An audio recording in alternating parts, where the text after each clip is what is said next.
কৰিব পাৰিছে তেতিয়া মই স্বাক্ষৰ মই জানো মানে মই চব জানো মই চহী কৰিব পাৰোঁ মোৰ স্বাক্ষৰ কিন্তু এতিয়া এনেকুৱা হৈছে যে মই যদি চহীটো কৰিব জানিছোঁ তেতিয়া মই পঢ়া শুনা মানুহ নহয় বুজি পাইছে মই যদি চহী কৰিব পাৰিছোঁ সেইটো মই পঢ়া মানুহ নহয় মই যেতিয়া কিবা এটা পঢ়ি বুজি পাইছোঁ সেই কামটো মই কৰিব পাৰিছোঁ তেতিয়াহে মই শিক্ষিত এইটো এতিয়া ভাৰত চৰকাৰে এইটো নতুন আঁচনি লৈছে কাৰণ আমাৰ আঁচনিবিলাক বহুত পিছ পৰি গৈছে সেই পিছ পৰি যে গৈছে আমি কেনেকৈ আগবঢ়াব লাগিব এতিয়া কিষাণ 2023 চন কিষাণ 2023 মাৰ্চ মাহ চলি আছে চৰকাৰে ভাৰত চৰকাৰে কৈছে যে 2026-27 ভিতৰত আমাৰ প্ৰতিজন শিশুৱে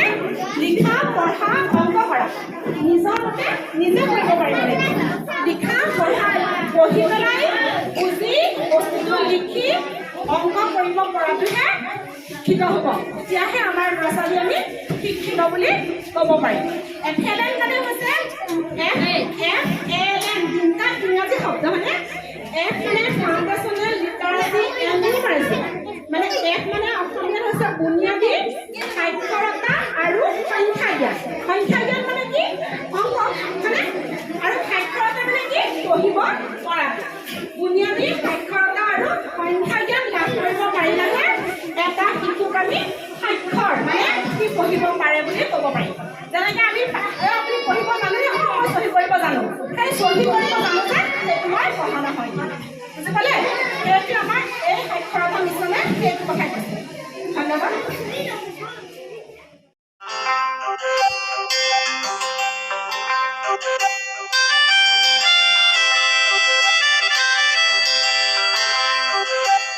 পঢ়িবলে যাম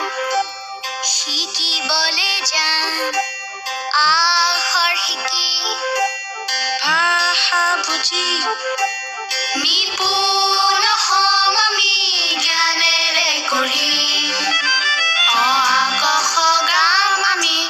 1 2 3 4 শিকি পঢ়ি শুনি বুজি পৃথিৱী জ্ঞানেৰে জিনি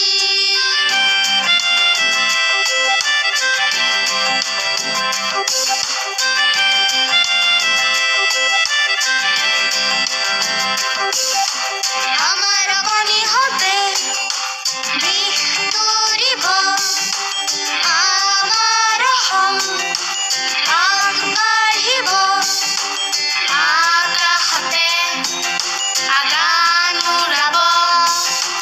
আমাৰ শিশু আগবাঢ়িব নতুন অসম পঢ়া লিখা অসম নতুন নিপুণ অসম শিক্ষিত শিশুৰ অসম